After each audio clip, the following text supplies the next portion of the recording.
Ya bu altın bulak kaç aylık mı? Kayakta ya bu la? Mürseke. Ha özür jaktan mı?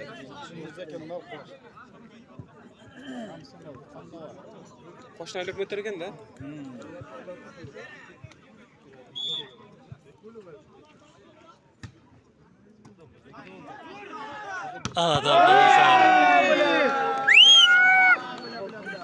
Kaç oldu? Hatta 96 dedi. Çok.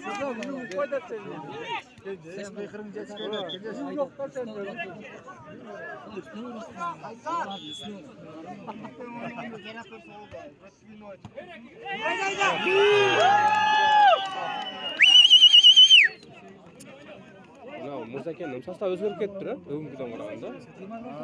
Bugungi birinchi maydon masalagi sostav esdami orasida.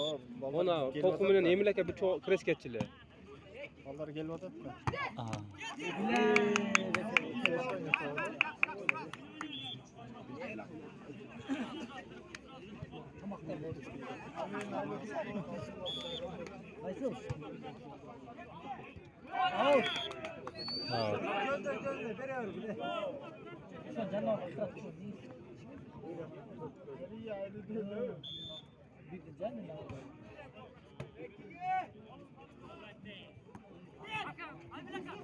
Hey.